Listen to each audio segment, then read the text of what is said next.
Bonjour, je suis Clément Renaud, photographe en Alsace et vous êtes dans un nouvel épisode de Entretien avec un barbu. Aujourd'hui, je vous emmène voir Cécile de l'Esperluette Event. Elle est organisatrice de mariages et d'événements. Nous allons parler de son approche du métier, de ses passions et aussi du pourquoi ce nom, l'Esperluette, ce que ça signifie pour elle. Bien entendu, comme toujours en fin d'épisode, n'hésitez pas à me donner votre avis, mettre un like ou partager l'épisode sur les réseaux sociaux. Je vous laisse avec Cécile, je vous dis à bientôt et bonne écoute. Bonjour. Bonjour. Enchanté. Enchanté. Bon, on s'est déjà vu du coup. C'est vrai, On c'est s'est vrai. vu au WED apéro. Ouais, c'est des fois C'était la première fois qu'on se voyait. Ça fait un moment qu'on se suivait sur les réseaux. Et c'était la première fois qu'on se voyait. J'ai été faire un petit tour sur internet ce matin. Ouais. Parce que je suis toujours. Ça commence toujours à peu près la même chose dans le podcast, c'est-à-dire que je veux savoir à qui je parle et surtout d'où viennent les gens. Et j'ai fait une découverte rigolote, c'est qu'on a failli bosser dans la même boîte. Ah bon? Ouais. T'as failli bosser chez FM? Chez FM, ouais. J'ai postulé. On est arrivé en Alsace en 2013. Ouais.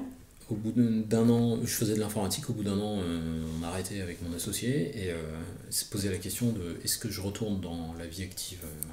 Et j'ai postulé chez FM Logistics pour de la partie. C'était quoi? Partie informatique, je sais plus. Ouais, ils ont un gros département Voilà, informatique. gros Qui s'est un peu réduit, je crois, depuis.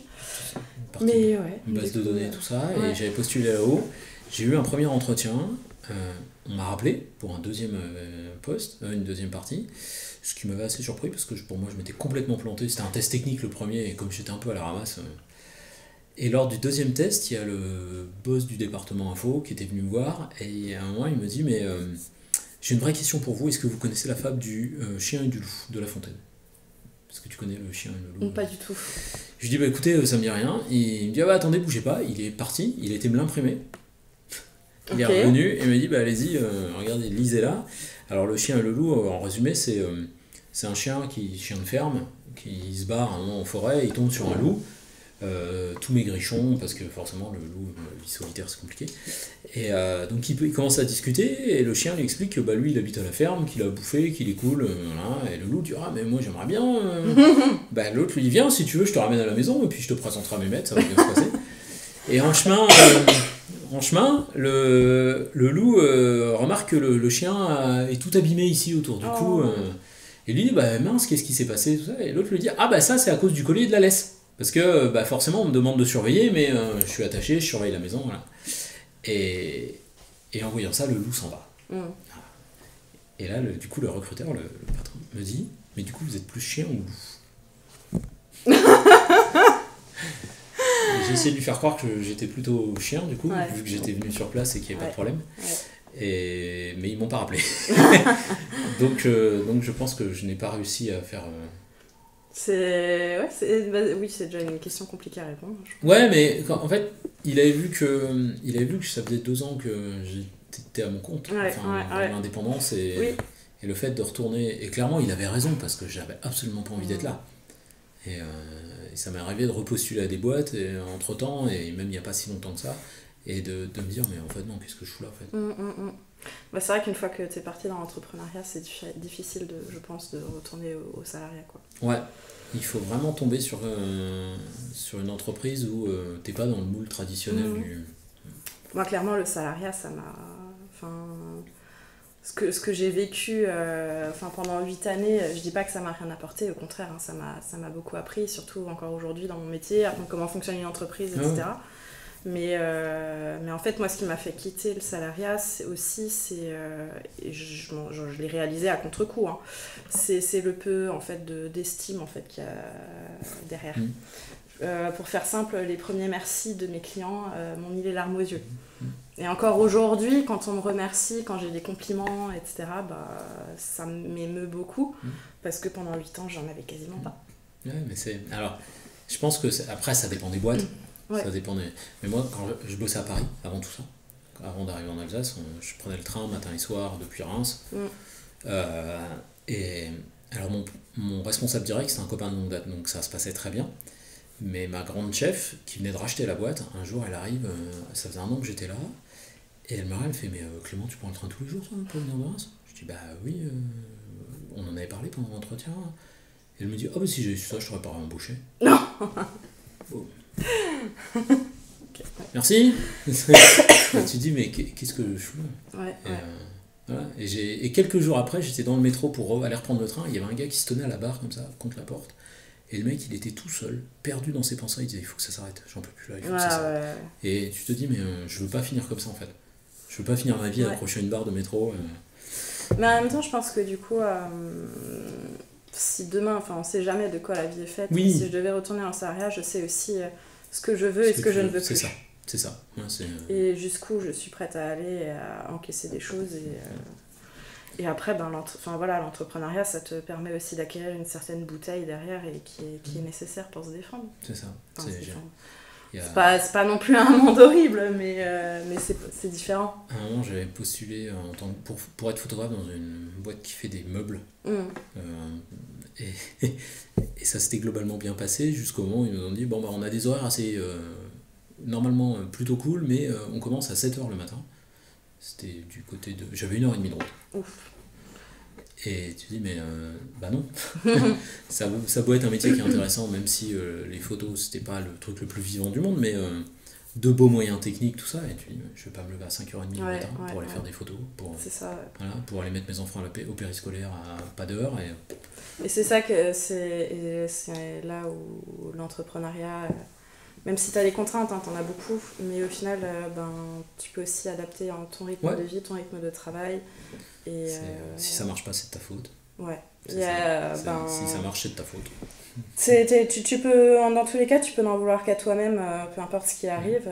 T'es seul responsable, pareil, mais je prends un exemple tout con, j'avais la grippe il y a 3 semaines, voilà, t'es au fond du lit, tu sais très bien que ton taf, personne va le faire derrière, en fait. C'est ça. Et que tu prends du retard. Alors par contre, voilà, il y a des entreprises où ça se passe bien et des gens très bien. Hein. Mais oui, bien sûr. Quand même, c'est pas. Bien sûr. C'est parce qu'il y a des salariés qui vont déprimer. Oui, non. Non mais alors, j'ai entendu une interview de, je pense que plein de gens ont vu cette interview-là. Il y a Alexandre Astier qui est passé dans une émission qui s'appelle Hot Ones sur Canal+. C'est une interview en face à face avec. Devant, il y a l'intervieweur, le jeune, je sais plus quoi c'est son nom, et puis en face, tu as la personne qui reçoit. Et ils ont des sauces piquantes qui vont du truc en mode sympa, voilà, à tu vas mourir. Quoi. Et donc, c'est rigolo parce que tu les vois à chaque question, ils mangent. Et à un moment dans l'interview, Alexandre Astier dit on peut pas être parfait tout le temps dans sa vie. Il y a des moments, forcément, ça arrive. C'est normal dans tous les ans d'avoir 3, 4, 5 jours, on n'a pas envie d'aller au boulot et on se dit ça va être le bordel, j'ai pas envie, machin. C'est normal, parce que ça peut pas être parfait tout le temps. Il dit ça fait 3 ans que ça dure, que c'est tous les jours comme ça. Ouais. À un moment, il faut changer. Faut se poser les bonnes questions. C'est dur, ça fait peur, mais on n'a qu'une vie. Oh oui, c'est ça. On n'a qu'une vie, et à la fin, si vous dites finalement j'aurais dû faire autre chose, on va pas vous faire c'est clair que si on n'ose pas à un moment, on vivra que avec ses regrets. C'est ça. Donc, et quand on voit déjà comment la vie est courte et tout ce qui peut nous arriver en cours de route, donc soyez heureux oui. dans votre entreprise. Mais si ça se passe mal, changez de vie parce que voilà. Faut pas vivre avec des regrets. C'est ça. Parce que c'est ça le pire. Mais faites pas photographe. Il y en a trop. Le wedding planner, il y a plus de place. Et donc du coup, t'as tout plaqué. Alors que t'étais de ce que j'ai lu dans la qualité. Alors c'est un peu plus compliqué que ça. J'ai fait des études dans la qualité, j'ai commencé dans la qualité, le métier QHSE, qualité, hygiène, sécurité, environnement, chez FM a évolué sur le développement durable. Ouais, je pense que dans plein de boîtes ça a été... Dans plein de boîtes, ouais, c'est une suite logique et c'est tant mieux d'un côté. Surtout pour un transporteur, le développement durable c'est un point super important. Oh oui. Et ce qui s'est passé, c'est qu'il y a eu le Covid. Ouais. Et ça faisait un moment que j'étais plus très bien dans mon poste. J'ai eu un gros accident de voiture en 2016 qui m'a aussi fait prendre conscience d'un certain nombre de choses. J'aurais très bien pu y rester. Et suite à ça, en fait, je me suis dit, non, à un moment, il faut que j'agisse, faut que je change, faut que je fasse autre chose, parce que ce que je fais ne me plaît plus. Et en 2019, j'ai fait une formation pour devenir wedding planner. Ne me demande pas comment je suis tombée sur ce métier, je ne sais même plus. Enfin, Ça a dû faire tilt un moment dans ma tête, j'ai dû voir un article ou un film ou qu'est-ce que j'en sais, et je me suis dit tiens, ça c'est quelque chose qui me plairait. Sachant que j'ai grandi à côté d'un village où quand j'allais à l'école en bus, on passait toujours devant une boutique de robes de mariée. Et j'étais tout le temps là, devant la vitre. La petite fille, voilà. Les robes de princesse. Le rêve de petite fille, hein, forcément. Sachant qu'à côté, j'ai toujours vécu avec des grandes fêtes de famille qu'on organisait, que j'ai toujours kiffé ça. Que ma formation en qualité m'a appris à être très rigoureuse. J'en parlais encore avec une copine qui a fait les mêmes études il n'y a pas longtemps. On est vraiment carré, rigoureux. Ouais, on essaye d'anticiper. C'est du process. C'est du process. Et vraiment à anticiper. Et je pense que c'est pas pour rien qu'il y a pas mal de weddings qui viennent aussi de cette branche-là. Et on a cette rigueur derrière qui est requis par le métier. Et donc en 2019, j'ai dit bon allez, je fais une formation. Donc je suis allée à Paris pendant 2 semaines, un petit peu en secret et tout. Évidemment au boulot il ne savait rien. Pour aller faire cette formation. Et je suis revenue du coup, tout feu tout flamme. Mais j'ai pas osé quitter mon CDI. J'ai pas osé quitter le confort en fait. La sécurité, qui en fait n'en était pas une, parce que... Il y a une forme de sécurité dans le sens où, quoi qu'il en soit, il y a un salaire qui rentre. Il y a un salaire qui rentre. D'un point de vue, je sais pas si tu as déjà vu la pyramide de Maslow. Ouais. Et surtout qu'on arrivait à une étape de notre vie où on se disait, voilà, on a peut-être envie d'acheter, donc vaut mieux avoir un CDI, parce que clairement, quand tu es à ton compte, si tu n'as pas 3 années de bilan positif, un prêt, tu n'en auras pas. Et en fait, le Covid est arrivé, l'entreprise a évolué et on m'a proposé une rupture conventionnelle. C'était dur au début, les premiers jours à encaisser. Et au final, je me suis rendu compte que c'était un mal pour un bien. Et vraiment, le temps n'a fait que me confirmer ça, que j'étais vraiment en train de m'encrouter dans ce métier et que ça me plaisait pas. J'ai réappris à prendre confiance en moi pendant plusieurs mois et du coup, à l'automne 2021, l'Esperluette Events est né dans le cadre d'une couveuse entreprise. Ouais. Oui. C'est Créacité à Strasbourg qui a hébergé la société pendant 2 ans. Et le temps de me lancer, c'était compatible avec les... Ouais, c'était... Quand tu sors du salariat, t'as pas les réflexes d'un entrepreneur. Et le fait d'être accompagné derrière, c'est rassurant. Et c'était compatible avec les indemnités chômage, etc. Donc ça tombait bien. On a eu pas mal de formations sur la gestion d'entreprise. Ça a permis de créer aussi un réseau, de rencontrer des personnes. Et au final, de me lancer là-dedans, quoi.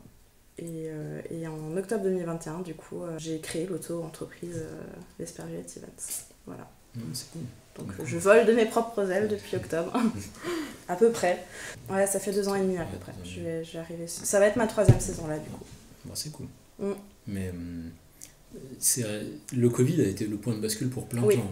Oui. C'est un truc qui ressort des interviews des gens qu'on a croisés, tout ça, où ils disent ah ouais, le Covid est arrivé, le fait d'être à la maison, le fait d'avoir les entreprises qui échangeaient, et machin. Et au final, je me dis que j'ai quand même eu de la chance parce que heureusement que je ne me suis pas lancée en 2019. Parce que je me serais prise Covid, mais en pleine volée. Et le fait d'avoir attendu, ça m'a apporté plus de positif que si je m'étais lancée directement en lâchant mon CDI. Ah ouais, non, mais j'ai vu des gens qui se sont lancés en 2010 ou même 2020, qui venaient de... Là, boum. Ouais. Alors, sur les gens qui étaient en place depuis longtemps, il y a eu des aides, mais les tout jeunes... surtout que le métier de wedding planner, c'est un métier qui est un peu bâtard. À l'époque, si je ne dis pas de bêtises, on n'avait pas de code APE, on n'était pas reconnus. Donc pour avoir les aides, je crois que c'était un peu compliqué. Donc au final, tant mieux pour moi, j'ai attendu. J'ai eu quelques reliquats Covid du coup sur ma première saison.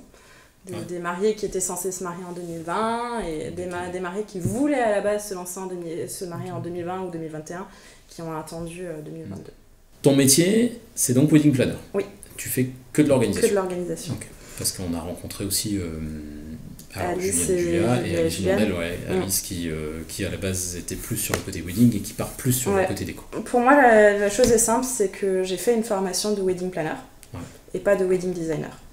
Et c'est 2 métiers différents. Ah mais je suis tout à fait d'accord. Même si c'est ce qu'on disait avec Alice et ce que je disais avec Julien, il y a des wedding planners moi, de mon expérience, j'ai connu des wedding planners en mode j'ai la casquette là, j'ai la casquette là, machin, et je fais tout. Tout faire bien, c'est tout faire mal. Je l'ai tenté l'année dernière quand même, de faire un peu de déco moi-même, voilà. Mais je savais que c'était pas ce qui me branchait, déjà, d'une. Moi, c'est vraiment l'organisation en corps des métiers, c'est ça qui me plaît. Je trouve que la décoration, c'est un stress supplémentaire pour moi. Ouais, puis il faut une appétence pour la chose. Ouais. Et je préfère laisser ça aux personnes qui savent bien faire. Après, j'ai aussi des mariés qui viennent me dire, qui clairement n'ont pas le budget pour prendre un décorateur, qui préfèrent privilégier le wedding, du coup, ou la wedding, qui derrière ont envie de faire leur déco. Je vais pouvoir leur donner quelques conseils, mais je vais pas leur créer leur décoration. Tu vas pas leur faire. Et lors de la mise en place, c'est ok, dans ce cas, c'est convenu, et c'est écrit que eux mettent en place la déco. Moi, je suis là derrière, je vais donner un coup de main. Je ne sais pas ne pas donner de coup de main. Et je vais les accompagner, mais je ne suis pas décoratrice, je ne vais pas être capable de créer quelque chose comme Alice ou comme Julia et Juliane. Et de toute façon, on va pas se mentir, sur un mariage, j'ai largement assez à faire avec l'organisation.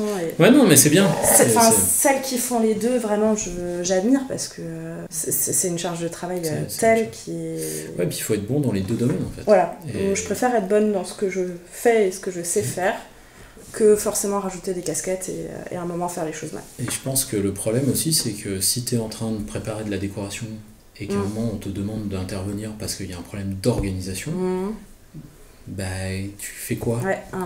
Tu torches la déco et tu... je pense que ça fonctionne bien si tu as une équipe derrière. Si tu as une équipe, ouais. Mais si tu es seule comme moi ou comme la majorité d'entre nous, c'est compliqué et vraiment chapeau pour celles qui font les deux, quoi. Mais voilà. Non mais voilà, on a tous des compétences.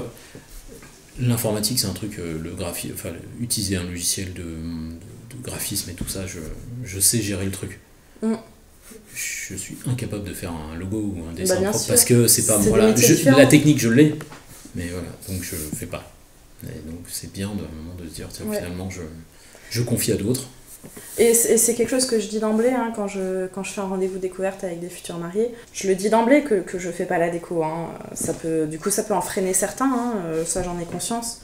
Mais comme dit, je préfère faire correctement ce que je sais faire et laisser des professionnels faire l'autre partie. Alors j'ai deux questions qui viennent en parallèle et il y en a une, il faudra qu'on revienne dessus, mais comme on est sur la partie client, il faudra qu'on parle du nom de Esperluette. Mais on va rester sur les clients. Donc ils te contactent, mais ils te contactent en me disant bonjour, on veut organiser notre mariage, comment ça se passe, on est perdu. J'ai travaillé avec des wedding planners, mais on avait une décoratrice à notre mariage, qui était à la base une wedding planner, qui faisait aussi de la déco. Mais on l'a pas contacté en mode on a besoin d'une organisation. Donc, comment ça se passe? C'est quoi le process? Alors, il y a une partie des mariés qui vont me contacter vers mariage.net, donc c'est la demande classique, voilà. Ensuite, j'ai eu plusieurs mariés pour cette année qui sont venus me voir en me disant on veut une wedding planner parce qu'on a des métiers qui nous prennent beaucoup de temps et on n'aura pas le temps derrière et on te veut toi. Donc ça déjà, tu sais, quand je te disais avant la reconnaissance, déjà quand on vient te voir en te disant ce genre de choses, pareil, t'as les larmes qui coulent, tu sais tout mettre... C'est très émouvant et après c'est aussi mon boulot derrière de savoir ce qu'ils veulent exactement, qu'est-ce qu'ils recherchent. Parce que ça m'est effectivement déjà arrivé d'avoir des personnes, surtout via mariage.net, qui me contactent en me disant qu'ils veulent une wedding planner, mais derrière en fait ce qu'ils veulent c'est une décoratrice. Donc là je vais les orienter vers quelqu'un, en général vers Julia et Juliane. On a l'habitude de travailler ensemble. Mais c'est bien de travailler, d'avoir des gens comme... Après il peut y avoir des demandes différentes, il va y avoir les mariés qui vont vouloir l'organisation complète où je recherche leur prestataire. Très souvent ils ont déjà l'une ou l'autre piste ou l'une ou l'autre, genre le lieu est souvent déjà réservé. Et ensuite on va avoir les mariés qui vont vouloir que de la coordination jour J. Et donc là c'est vraiment à moi derrière de creuser en fait pour savoir qu'est-ce qu'ils attendent. Et aussi quelle est leur enveloppe pour voir qu'est-ce que moi je peux leur offrir. Derrière. Offrir... parce que les deux faces, c'est vraiment soit être là le jour J pour faire en sorte qu'eux, ils n'aient pas de questions à se poser. Mon objectif, c'est qu'ils se laissent vraiment porter, qu'ils profitent de leur journée. ce que le photographe fait des fois, mais quand il n'y a pas de wedding planner. Non mais alors le photographe, c'est ironique ce que je dis, mais non mais c'est normal. Parce qu'on est là, le photographe ou la vidéaste, ou la vidéaste quand il y en a un, ou le ou la photographe, c'est souvent les seules personnes qui sont là de A à Z. Et donc, qui sont vraiment proches des mariés. Ouais, qui sont proches et qui ont une vision globale de la journée. Donc, du coup, des fois. Après, même si on leur dit de se laisser porter. Quoi. Mais voilà, on a cette partie coordination. Je pense que ça doit pas être simple quand tu n'as pas choisi tout le reste. Parce que non, moi je trouve pas ça plus compliqué parce qu'en fait j'arrive pas comme une fleur le jour J. Oui, j'imagine. Salut, c'est moi la nouvelle chef de la journée. Non, c'est quelque chose qui se prépare en amont. Au final, quand je fais une coordination jour J, je vais travailler la finalité comme avec les autres clients qui ont une prestation complète avec la recherche de prestataires, dans le sens où on se fait des points hebdo sur les 2 mois avant le mariage. Je prends quand même contact avec tous les prestataires, on se briefe avant, on se fait une visite technique avant, voilà. J'arrive pas comme une fleur, donc non, j'ai pas de difficulté à travailler avec des personnes au final, que j'ai pas forcément conseillé, même si au final je retrouve quasiment tout le temps. C'est presque les 2 mêmes missions, sauf qu'il y en a une en plus, tu rajoutes le côté coordination, enfin recherche de prestataires. Recherche de prestataires et aussi quand même tout ce qui est rétro-planning, ce genre de choses. Il y a quand même le suivi du budget, c'est quand même nettement plus complet. On a beaucoup plus de rendez-vous en amont où on échange aussi beaucoup plus. J'ai un groupe WhatsApp avec chaque couple. Donc, ce que j'ai aussi après avec les personnes que je vois en coordination jour J. Mais on se suit quand même beaucoup plus longtemps et beaucoup plus étroitement. C'est du coaching personnalisé. C'est ça, et j'en fais aussi du coup avec mon offre de coordination jour J. Je fais aussi du coaching à 1 an et à 6 mois du mariage. On se prend 1 heure, on discute, ils me posent leurs questions. Là, j'en ai fait un la semaine dernière avec un couple qui se marie en septembre. Pourquoi ? Parce que on va faire la visite technique là, lundi.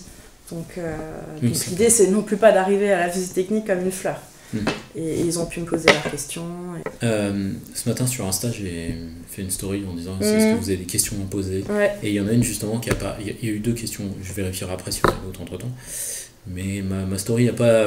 En ce moment, Insta ne m'aime pas. Donc, en ce moment, Insta est très chiant. Voilà. Mais il y a eu une question, j'ai pas vérifié qui, mais je pense que c'est un prestataire du coup, qui m'a dit mais comment justement quand tu fais la recherche de prestataires, comment tu choisis les gens avec qui que tu vas conseiller ou avec qui tu vas travailler ? Parce qu'il y a forcément une histoire d'affect. Oui, il y a de l'affect, ça c'est sûr. J'ai mon carnet d'adresses comme toutes les weddings, mais ça m'empêche pas en fait d'aller chercher, de faire de la veille, de voir qui arrive sur le métier, enfin voilà, de qui on entend parler. Et en rendez-vous découverte, en fait, je dis toujours à mes mariés que c'est un interrogatoire, mais je leur pose, pendant 1h30, en fait, je leur pose plein de questions sur les différents postes, sur les différents prestataires qu'ils veulent à leur mariage, pour vraiment essayer de cerner le mariage dans sa globalité et voir ce qu'ils veulent. Ça me permet aussi de les faire parler et de les connaître mieux. Et derrière, après, je vais aller chercher les prestataires, les contacter. Si c'est des prestataires que je connais, enfin voilà, je sais très bien si ça va passer ou pas avec les mariés. Je me trompe rarement. J'ai plutôt un assez bon instinct à ce niveau-là. J'arrive assez bien à cerner les gens. Ensuite, je les propose aux mariés. Et par contre, si c'est un nouveau prestataire, je prends toujours le temps de discuter, de téléphoner à minima, d'échanger pour apprendre à connaître cette personne. Et si moi déjà ça passe pas, je sais que je vais pas le proposer au mari. Et après, forcément, les mariés, un photographe, faut qu'il le rencontre. Ouais, c'est la question que j'allais te poser. Tu leur donnes 2 noms, tu leur dis allez voir, regardez ce qu'il fait et puis contactez-le. Non, je leur présente, en fonction des postes, je leur présente 3-4 prestataires. Après, ils me disent, voilà, lui ça nous intéresse, lui ça nous intéresse pas. Ou bien il se peut qu'il y en ait 2 qui intéressent, on rencontre les 2, on passe un peu de temps et après on choisit.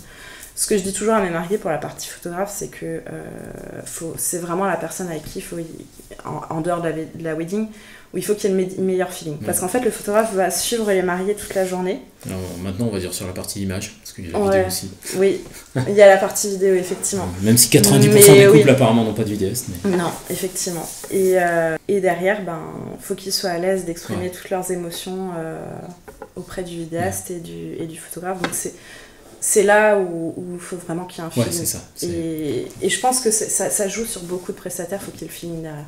Ouais, c'est autant le traiteur, il faut que la bouffe soit bonne. Après, d'un côté, si le traiteur il est imbuvable, c'est moi qui le supporte, mais si je pouvais ne pas avoir quelqu'un d'imbuvable, c'est toujours mieux. C'est toujours mieux, mais la relation en effet n'est pas la même. Ouais. Moi, je dis souvent à mes clients, la meilleure raison qu'on puisse me donner pour ne pas signer avec moi, c'est de me dire, on a eu un meilleur feeling avec quelqu'un d'autre. Ouais.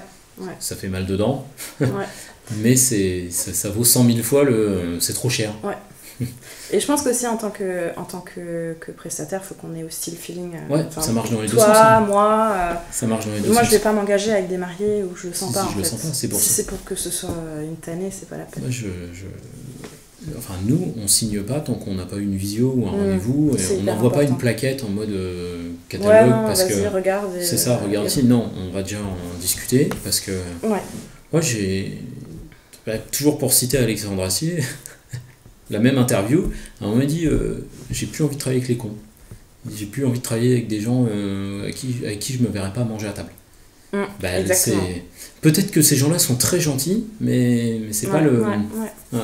Moi j'ai envie de chialer en mariage. Il y a des moments où tu te projettes un peu et forcément si le feeling il passe pas, c'est pas parce que les personnes en face sont pas de bonnes personnes, mais c'est juste qu'on a tous des... On a des atomes crochus avec des personnes et moins avec d'autres, et il faut juste l'accepter.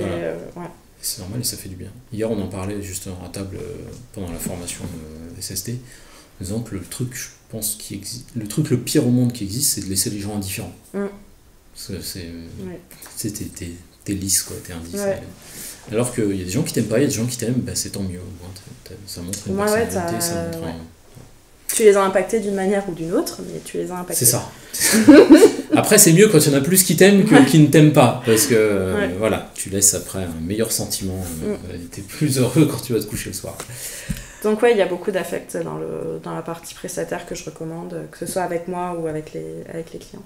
Est-ce que t'es pas submergé par les prestataires qui arrivent et qui t'envoient un message en disant « Salut Non, ça va.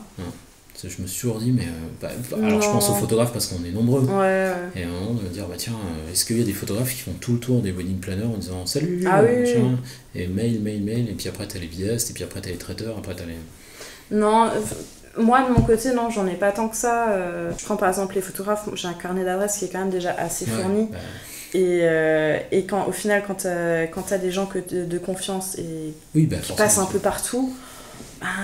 Oui, je suis toujours ouverte à de nouvelles propositions, mais non, je n'ai pas trop de demandes. Oui, ça sert à rien d'avoir 50 noms à proposer, parce que déjà, les gens qui sont en face et se disent c'est bon, on est dans ses contacts, mais si tu en as 50 à proposer, ça sort jamais.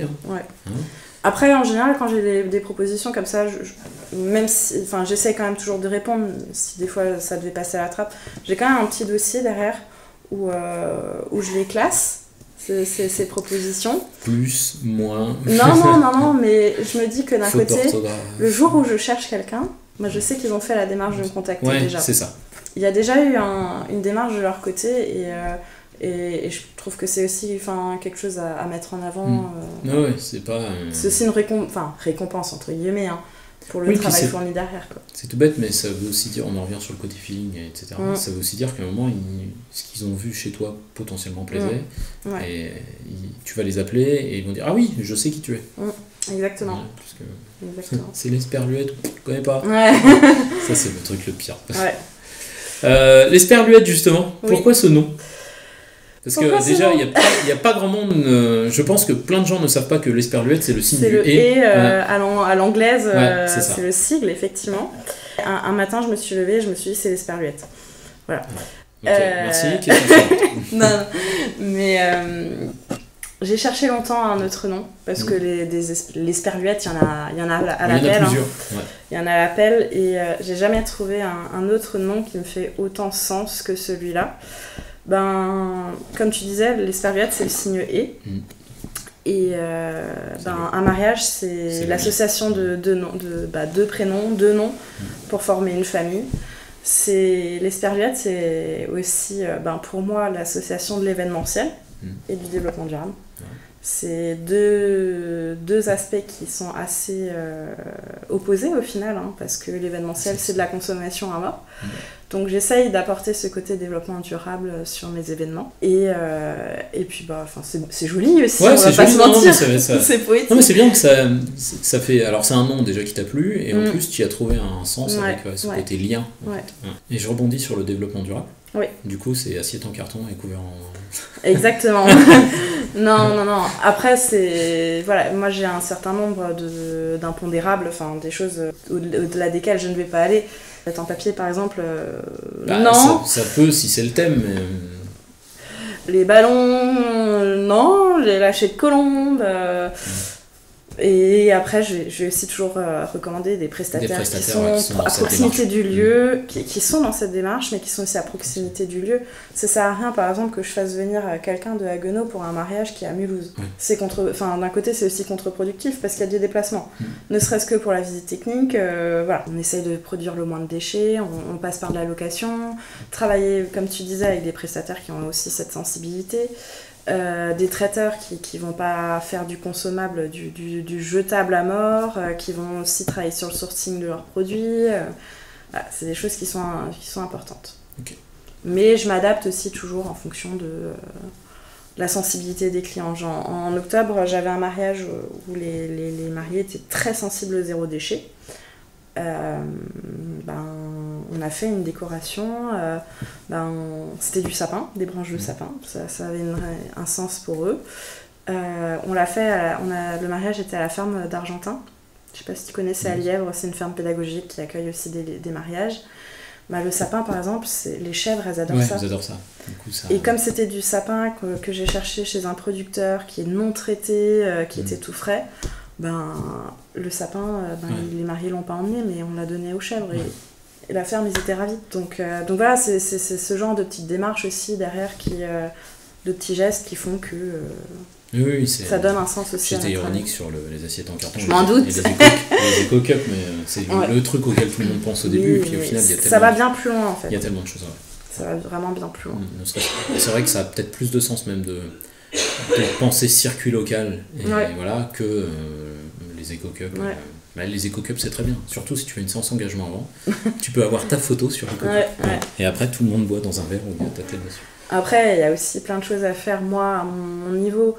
Tu vois, là je prends un truc tout con, je suis sur la Google Suite, mais parce que c'est ce qu'il y a de plus optimal pour moi. Mais si demain on me dit t'as un équivalent à la Google Suite, mais avec un produit green qui est engagé, j'irai aussi. Je pense qu'au-delà des mariages, il y a aussi des choses à faire pour soi à son propre niveau. Pareil, si je peux faire des visios plutôt que de me déplacer, ben je le fais. Même si le contact humain est important, au moins pour la première fois. Mais autrement, on essaye de faire des visios pour éviter d'avoir trop de déplacements. Quand on fait des visites techniques, on essaye de faire du covoit. Voilà. C'est toutes ces petites choses mises bout à bout, même si je prétends pas être parfaite, loin de là. Non, mais personne ne l'est. Personne ne l'est et ça sert à rien d'essayer de se dire parfait. Mais c'est le côté, le petit colibri qui, d'un simple battement d'aile, peut générer une tempête. Non, c'est ça, c'est sur le côté écologie et développement durable, ça sert à rien de vouloir être parfait. Il vaut mieux en faire un petit peu et puis avoir des... mais c'est pareil surtout sur la bouffe. Un jour, je me suis pris la tête avec un copain, il me disait « Ah, tu donnes du Nutella à tes enfants ?» Ouais, mais j'achète pas de ravioli en boîte et des trucs comme ça. Et puis des fois, je donne du Nutella à mes gosses parce qu'ils aiment ça. Et qu'au final, c'est tout. De toute façon, on oublie trop souvent que le développement durable, en fait, c'est pas que l'aspect vert, environnemental. C'est plusieurs piliers. Il y en a trois voire 4. T'as le pilier social, donc l'humain. T'as le pilier effectivement environnemental. Et le pilier économique. Et en fait, si t'as pas une harmonie entre ces trois, tu peux pas être durable. C'est ça, en fait, le développement durable. Et à côté, il y a aussi la partie sociétale. pour ça que je disais qu'il y avait éventuellement un 4e pilier qui est vers les autres en fait, le social mais vers les autres. Pour faire simple. Donc, et tu vois, tout ça, j'ai pas fait d'études dans le développement durable et ça, j'ai appris à travers ma précédente vie professionnelle et c'est pour ça que, au final, je me sens légitime à parler de développement durable parce que j'ai vraiment travaillé dans ce milieu. Oui, tu as travaillé dans ce milieu. C'est pas le diplôme qui fait le... Non. C'est l'expérience, en fait. On en parlait il y a pas longtemps en formation en disant c'est cette prof sociale, c'est de prof social. Je l'ai fait, je sais comment ça marche, donc je peux en parler. Ah, la question est... Non, d'habitude, je pose pas des questions comme ça, mais là, comme on était en train de parler organisation, quel est le meilleur conseil que vous donneriez à un couple en pleine préparation de mariage? Prendre une wedding planner. Ok, merci.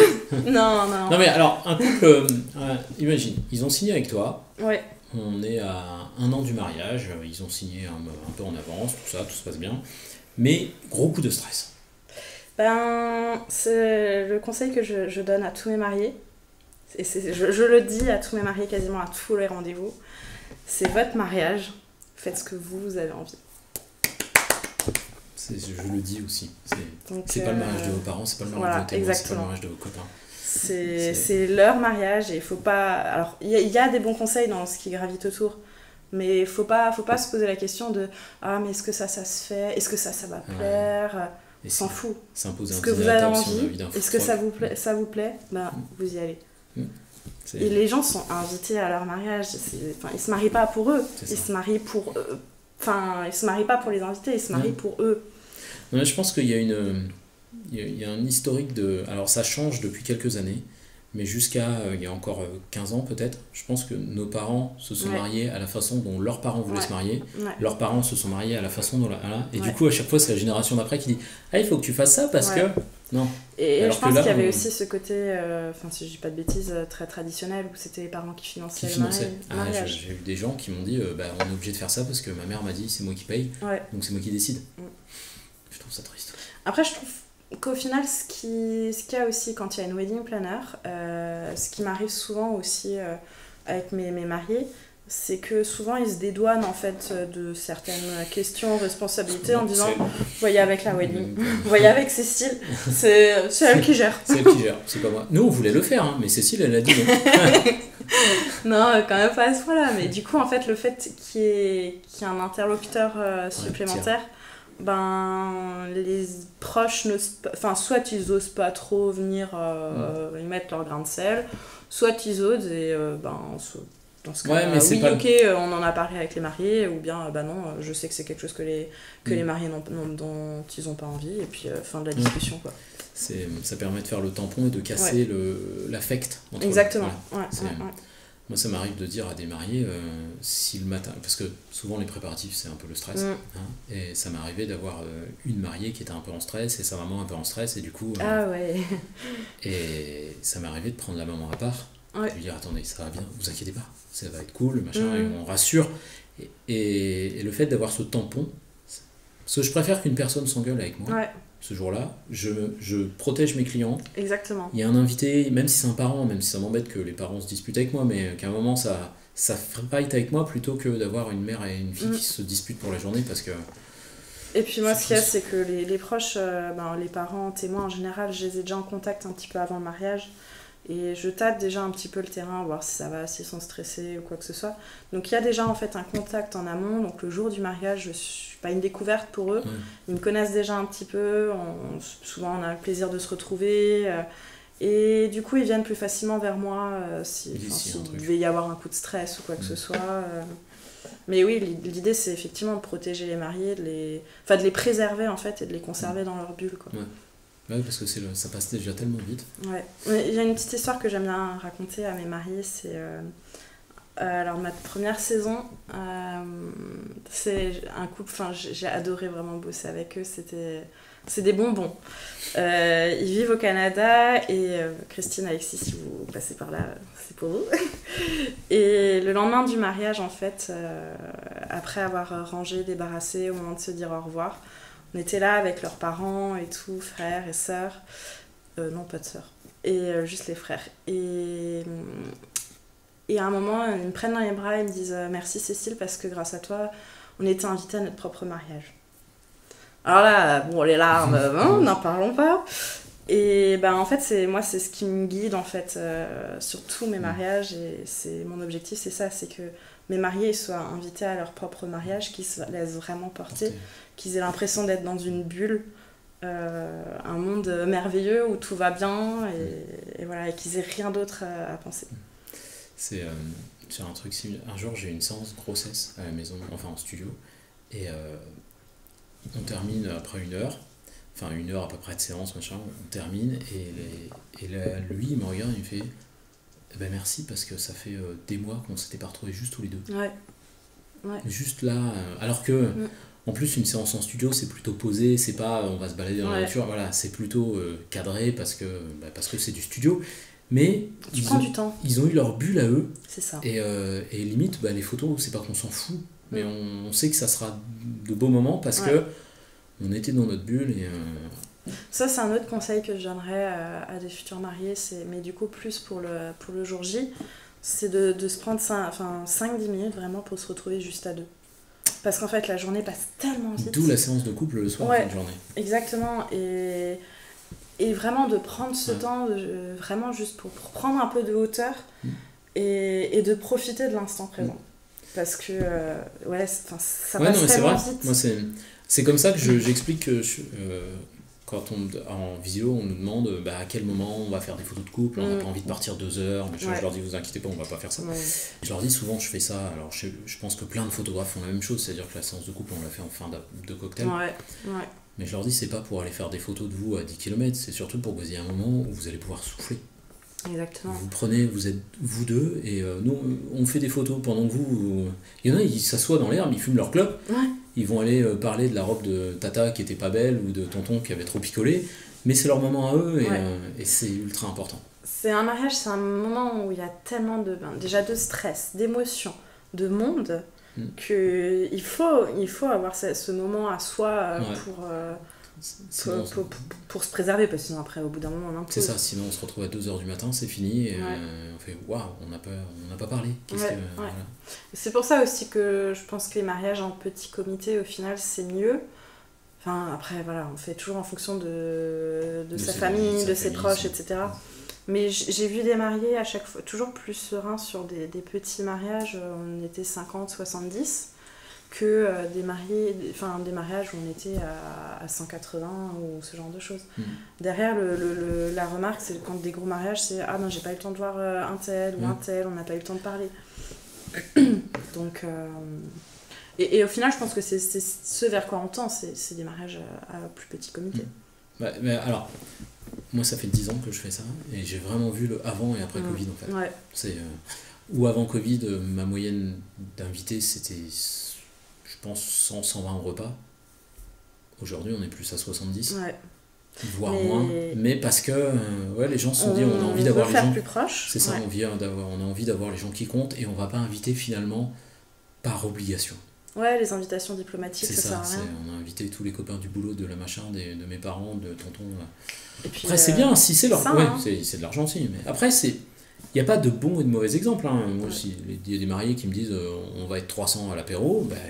Ok, go. Si c'est votre kiff, vous avez envie d'avoir une grosse fête, soyez 300. Bien sûr. Vous n'aurez pas des photos de tout le monde et vous verrez pas tout le monde. Mais c'est pas un... Moi, j'y vais en mode sans a priori, donc vous êtes 300, ça va faire une grosse chouille, ça va être vivant. Si vous êtes 300 repas, on en a eu un en fin d'année, après c'est un mariage franco-kabyle, donc il y a une histoire de patrimoine et de culture, et ils étaient 300 au repas. 300 au repas. Après, à la cérémonie d'avant, ils étaient que 70. Mais les gens sont arrivés pour le repas parce que c'est dans la culture. Oui, c'est dans la culture, Et pour l'anecdote, il n'y avait pas de traiteur. C'est repas familial. C'est les parents qui ont fait à manger. Et le service a été fait par, à tour de rôle, les invités, machin, 300 personnes. Exceptionnel. Et la bouffe était géniale. Et je leur ai dit, j'ai vu des mariages avec des pros faire de la moins bien au niveau, ne serait-ce que de la qualité du service. La bouffe était bonne. Il n'y a pas eu de trou, il n'y a pas eu de... Des fois, t'attends, tu fais... Et traiteur, là, t'as dit qu'on y allait. Mais ça fait un quart d'heure que là, les gens, ils attendent. C'est quand... ça, les temps morts... Ouais, les temps morts ou le traiteur qui... Enfin, je peux la hantise des weddings, je crois, les temps morts... Enfin, les temps morts trop longs. Ouais, les temps morts, on peut en avoir pour tout le monde, pour souffler. Mais quand c'est mort... C'est d'où l'importance d'avoir un wedding planner qui connaît ses prestataires. Qui connaît ses prestataires. Et puis, moi, c'est toujours ce que je dis à mes prestataires, même si on fait un point avant le mariage, que je fais valider un planning au traiteur et au DJ, etc. Vous êtes professionnel dans votre domaine, vous savez vous gérer en fait.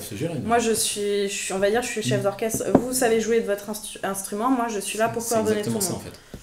Donc derrière, je ne vais pas vous dire comment faire votre taf en fait. Mais tu as fait ton trait avant. Oui. Et du coup, normalement, ce genre de cas arrive moins ou n'arrive pas parce que... Après, ça reste comme tout, il peut y avoir un couac, un four qui lâche, un machin. Des couacs, il y en a toujours. Hein. Voilà, un mariage sans couac, ça n'existe pas.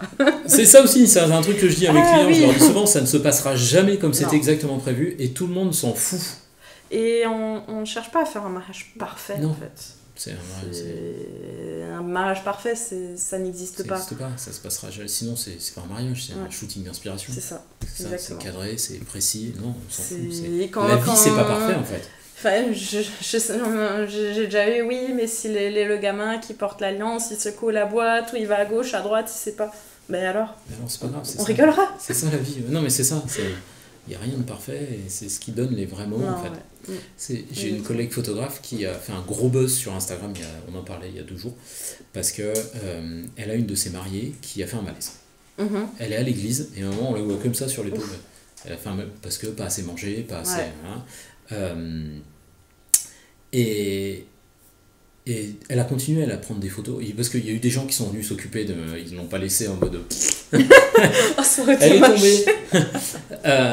Et donc elle a continué à faire le taf et au final je pense que pour le couple c'est peut-être les photos qui vont être les plus vivantes les plus parlantes parce que la mariée se souviendra qu'elle a fait un c'est ça, derrière c'est je trouve aussi que quand tu as les photos d'un mariage, il y a une histoire derrière. C'est pareil, on ne cherche pas la perfection, on cherche justement l'histoire du mariage. L'histoire du mariage. Et c'est pour ça, les photos, pour moi, c'est tellement important. C'est ce que je dis aussi à mes mariés. Attention, choisissez bien votre photographe parce que derrière, c'est ce qui reste de votre mariage. C'est ça. Il reste la bague, le marié ou la mariée. Et la bague, pareil. Ça sert à rien de chercher des modèles qui sortent, qui sont un peu bariolés, et dans 20 ans regarder sa main gauche et se dire mon Dieu, mais qu'est-ce qui m'est passé par la tête. C'est ça. C'était très tendance les photos qu'on a fait en 2020, mais aujourd'hui c'est tellement dégueulasse. Ça vieillit toujours, ça prend toujours. Mais disons que le sépia des années 80, on ne veut plus le voir. Non, voilà. Il y a des choses en photo des années 2020 que je comprends toujours pas. Mais, en ce moment, tout le monde aime bien faire des photos floues. Oui, c'est une grande tendance. Je comprends pas. Alors il y a des choses très belles dans les photos floues parce que c'est un vrai acte choisi, en mode pour montrer un mouvement, pour machin. Et puis il y a des fois c'est une photo ratée en fait. Mais comme c'est flou, on va dire que c'est artistique. Oui, c'est ça. Des fois on va dire qu'une photo ratée c'est une photo artistique. Après c'est toujours la vision, comment on voit les choses. Ouais, c'est... Alors c'est rigolo, c'est cyclique, parce qu'il y a 4-5 ans c'était déjà le cas, et puis avant c'était... Et un jour j'ai un collègue, parce qu'on discute entre nous, c'était un Parisien, sur un groupe Facebook, et il nous met une photo, tu voyais un couple sur une terrasse, en fond il y avait Paris avec le Sacré-Cœur, et le couple est flou, il y a un pigeon qui passe derrière. Alors encore, tu vois, on aurait pu dire les pigeons de Paris, machin, mais le couple est flou. Paris est flou, le pigeon est flou. Tout est flou en fait. Tout est flou en fait. Et le gars, je lui dis, écoute, moi j'étais plutôt jeune photographe, je lui dis, mais pourquoi ? Explique-moi, parce que là je comprends pas. Et le mec me répond, ouais, t'as raison, c'est peut-être un peu technique. Non, en fait, t'as raté ta photo, et sous prétexte que là, t'as dit, je vais en faire un. Voilà. Après, les plus grandes œuvres d'art ne se comprennent pas. Ouais, c'est ça, peut-être c'est ce que les gens ils se disent. Mais moi, je me définis pas comme un artiste. Non, je suis un photographe, je suis un artisan. Je suis là pour faire des photos pour que les gens s'en souviennent. Pour que dans 20 ans, quand ils les regardent, ils se disent que c'était un beau moment et qu'ils se replongent dedans. Mais je suis pas là pour faire de l'art. Si je veux faire de l'art, je vais faire des photos à côté. C'est mon travail personnel, c'est pas... Et c'est là où tu as aussi la plus-value derrière de la vidéo, hein, forcément. C'est qu'en fait, non, c'est pas un truc en plus des photos. Non, c'est vraiment complémentaire. C'est un souvenir qui se vit complètement différemment. Ouais. C'est parce que c'est vivant. Ouais, parce qu'on n'accroche pas une vidéo au mur. Ouais, déjà. Mais ouais, c'est... Et pour les mariés qui ont la vidéo, il faut se prendre le temps régulièrement de la revoir. Ouais. Non, mais c'est vrai que c'est des choses... Les émotions sont pas transmises pareil. Parce qu'une photo, on va la regarder et après on va se replonger dedans. Oui. On va se plonger dans le moment, on va se souvenir, on va parler. La vidéo, on se le prend dans la gueule en fait. Parce qu'il y a le son. Le son joue beaucoup. Hein. Et c'est pour ça que c'est complémentaire, c'est pour ça qu'on travaille en duo maintenant, pour ce côté-là, de pouvoir apporter une solution complète et d'avoir des choses qui sont différentes mais complémentaires. Moi vraiment, hein, la vidéo, moi je suis une grande convaincue, hein, j'en ai pas eu des masses pour l'instant, des mariages avec vidéaste, mais derrière le rendu est totalement différent. Hein, voilà. Elle va aller bouffer le bouquet d'aude. La guest star. Ouais, la vidéo, ça reste pour l'instant, je pense, malheureusement, le parent pauvre du budget. C'est ce qui arrive à la fin. C'est ce qui arrive à la fin. Il nous reste un peu de budget, on va regarder en vitesse. C'est beaucoup plus développé dans le sud et à Paris, mais chez nous, il y a tout qui est à faire. Allez. C'est terrible, ça. C'est un petit chat fleuriste, elle aime beaucoup les fleurs. Elle aime manger les fleurs. Mais, non, mais on était en formation juste en vidéaste et c'est fou parce que à côté de ça, comme c'est la queue de budget, les vidéastes sont presque payés moins cher. Oui. Alors qu'en vrai, c'est plus de boulot que la photo et ça devrait être tarifé plus cher. Mais en même temps, il y a tellement de différences en fonction des régions, en fonction qu'est-ce qu'on a vu comme ça où le formateur à un moment dit si vous voulez une idée du budget du mariage, vous prenez le coût de location du lieu, vous multipliez par 10, ça vous donne Ça marche pas. Et il dit prenez par exemple en moyenne 3 000 € pour le lieu. Je dis pardon, mais vous habitez où vous? Parce que nous en Alsace à 3 000 €, on salle des fêtes haut de gamme quoi. C'était un sujet qu'on avait aussi quand je m'étais formée en 2019. En 2019, il y avait encore beaucoup moins de lieux de réception qu'aujourd'hui. Et j'étais à la salle alsacienne à Paris et elle me croyait pas quand je disais qu'on était pauvre à ce niveau-là et que du coup les tarifs ils explosent.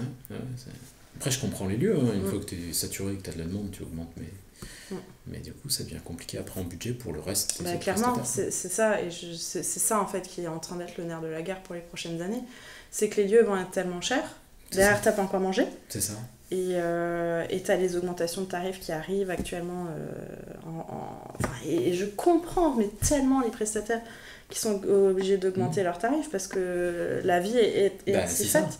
Mais derrière, tu vas une wedding va en pâtir, un vidéaste va en pâtir. Le budget n'est pas limité, donc si sur 30 000 € tu as déjà 15 000 de lieux, donc il faut, si tu prévois pas un budget du coup plus conséquent, ça coince. C'est pour ça aussi qu'il y a des mariés qui... Enfin, je crois que tu en parlais avec Juliane, mais qui s'orientent vers des salles des fêtes. Alors, on a de la chance. En Alsace, on a un parc de salles des fêtes qui est vieillissant. Du coup, elles sont refaites. Et elles sont très jolies. Mais dans ce cas, il vaut mieux prendre une salle des fêtes. Il n'y a pas les couchages, effectivement. Après, il y a plein de lieux qui ne sont pas des salles des fêtes et qui n'ont pas de couchage. Bien sûr. Mais, et malheureusement, il y a plein de mariés qui se disent « Ah, mais se marier dans une salle des fêtes non, il suffit d'une... à un moment, faut peut-être mieux payer une salle des fêtes un peu moins cher et pouvoir mettre le paquet sur la déco. C'est ça. Plutôt que de prendre un très beau lieu, mais de rien pouvoir mettre sur la déco, quoi. Puis il y a des beaux lieux où au final, je reviens toujours sur... Non mais voilà, t'as le château, puis en fait t'as un chapiteau avec des toilettes de chantier, quoi. C'est pas ce que tu recherches quand tu te maries, non. Moi je suis pas dans cette optique-là, en tout cas. Mais on va arrêter de critiquer. Non, faut pas critiquer. Faut pas critiquer, voilà. On a globalement fait le tour, je crois. Ok. Si, j'aurais peut-être une question. Alors, t'es pas obligé d'y répondre, parce que certains n'aiment pas parler de ce truc-là. J'ai peur. Ça coûte cher, un wedding planner? Ça se mérite. Alors, ça se mérite. Non, alors la question devrait pas être ça coûte cher. Non, qu'est-ce qu'il faut prévoir en budget? Ça dépend toujours de ce que tu veux. Forcément, une organisation complète, ça va être plus cher qu'une organisation tu fonctionnes forfaitairement ou c'est pas... J'ai un prix de départ qui évolue après en fonction forcément du nombre d'invités, parce que gérer 50 invités, c'est pas pareil que gérer 150. Et aussi en fonction du nombre de prestataires, parce que gérer 5 prestataires, c'est pas pareil qu'en gérer 10. Oui, forcément, ça, c'est les deux leviers en fait derrière. Il y a plus de rendez-vous, il y a plus de... Enfin, c'est quelque chose de beaucoup plus complet, enfin, ça prend plus de temps. Et après, je suis transparente, hein, j'ai mes prix de départ qui sont affichés sur mon site internet. En fait, la coordination jour J, ça va commencer pour moi à 1 300 €. Ouais.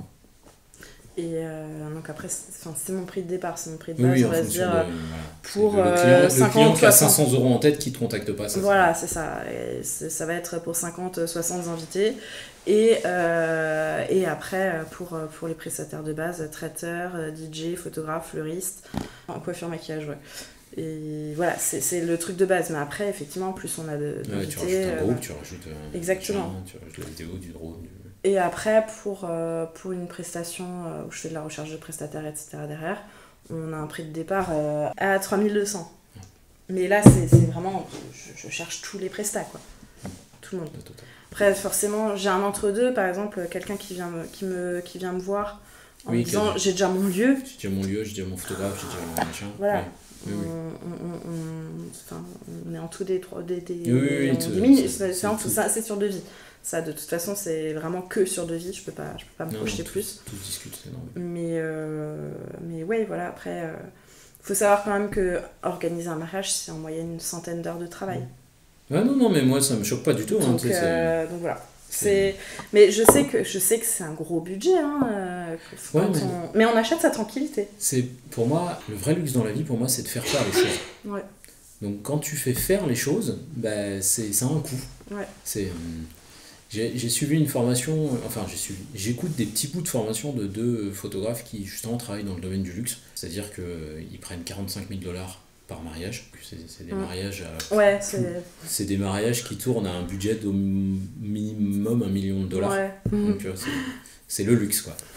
Un jour, il disait, nos clients, donc des gens qui ont de l'argent, il y a un truc, ils n'ont pas assez de temps. Donc on est là pour faire en sorte que rentabiliser leur temps au maximum. Donc ça a un coût, parce qu'ils délèguent, mais ils font confiance. Ils payent, mais ils font confiance. Ouais. Donc en effet, c'est faire les choses, c'est un coût. Après, derrière, je vais pas choisir un prestataire à la place du client. Moi, je prends pas ce risque-là. Enfin, c'est leur mariage. C'est à eux de choisir leur prestat, tu vois. Enfin, je leur tu leur dégrossis, mais vous aimez plus ça. Voilà. Je fais un certain nombre de choses, mais à un moment, j'ai une limite aussi. C'est ça. Et c'est ce que je dis toujours à mes mariés. Je ne fais pas tout. On travaille ensemble, on collabore. Je vous décharge au maximum. Mais à un moment, il y a des choses que je ne vais pas c'est pouvoir normal, faire. ça doit rester un choix personnel. Alors, je vous ai choisi le plat, le plat, le machin. Le plan de table, je ne pourrais pas le faire. Voilà, démerdez-vous avec votre truc. Et de toute façon, les gens vont critiquer quand même. Je peux donner des conseils, je peux donner mon avis. Oui, tu peux préparer. Mais ça s'arrête là. Tu peux préparer le nombre de places, les machins. Voilà. Mais c'est à eux de placer les gens, ce qui est logique. Et du coup, au niveau de mes offres, il y a une offre dont on n'a pas parlé, c'est que je propose aussi du coaching en individuel. Donc là, on est aussi dans les 200 € les 2 heures. Donc on fait 2 fois 1 heure. Et l'idée, c'est aussi de proposer, de pouvoir avoir une wedding planner, même si on n'a pas forcément tout le budget. Mais au moins d'avoir les conseils, les tips, ce genre de choses. Pour déjà, souvent c'est pour rassurer les gens en fait. Très, très souvent ils sont déjà bien embarqués, ils ont juste besoin d'être rassurés. Et je sais que ça fait du bien d'avoir quelqu'un qui dit oui c'est bon, ce que tu es en train de faire c'est bien, tu vas vers le droit chemin, ou ne serait-ce qu'un peu les corriger. C'est un œil extérieur et neutre. C'est ce qu'on en revient sur les parents, c'est pas le témoin qui est perdu, c'est pas la copine qui essaie d'imposer un truc. Et il y a un autre projet que je suis en train de développer, il faut juste que je trouve l'endroit. Mais justement, en partant de la base des coachings individuels, je voulais proposer du coaching de groupe, où en fait c'est par exemple des tables rondes. Je pense que je vais commencer seule, mais après au fur et à mesure, peut-être inviter des prestataires comme faire un focus photographe, focus déco, choix de robe, et justement déjà présenter quelques slides, mais ensuite laisser les gens poser leurs questions. Et je pense qu'il y a aussi cet effet de groupe qui peut permettre, lui il pose telle question, j'y avais pas pensé, je vais me le noter. C'est ça. Ouais, ils font ça comme ça, c'est pas bête. Et là, du coup, il ne vaut pas aux 200 € de budget pour le coaching. C'est un petit atelier. Voilà. Non, c'est pas bête. Si les gens ils veulent te contacter, Instagram, site internet. Le mieux, c'est vraiment le site internet parce que j'ai la page de contact et ça me permet vraiment d'avoir toutes les informations parce que je pose plein de questions déjà, mais ça me permet vraiment d'avoir une belle base. Et après, mettre un petit drapeau dans la boîte mail. Exactement. Et sinon, oui, il y a aussi mon numéro de téléphone qui est affiché, mon adresse mail. Voilà. Je vérifie mes spams. Ouais, c'est ça. Non, c'est une telle plaie, les mails. Moi, j'envoie un mail et en même temps, j'envoie un WhatsApp en disant le mail est parti. Ouais, mais c'est ce que je fais aussi quand j'envoie un devis. Parce que même des fois, quand j'ai déjà envoyé un mail à quelqu'un, je sais pas pourquoi, Google me fout quand même en spam. Ouais. Hier, j'ai eu une demande. Et quand ils envoient un mail sur mon formulaire de mon site, il y a une réponse automatique qui dit j'ai bien eu le mail. Vous inquiétez pas, normalement je vous réponds. Et après j'ai répondu aussitôt, enfin quelques heures après, et ben lui il est jamais arrivé par contre. Alors que l'automatique est arrivé. Je pense qu'on a fait le tour. Ouais, merci. Mais de rien, tu vois, ça s'est bien passé finalement. T'étais en stress et on a eu quelques problèmes de caméra. Mais... Les aléas du direct. Les aléas du direct, exactement. Et je dis, il n'y avait jamais de mariage sans Quack, il n'y a pas de. Il n'y a pas d'interview sans Quack, c'est ça. J'ai plus qu'à faire le montage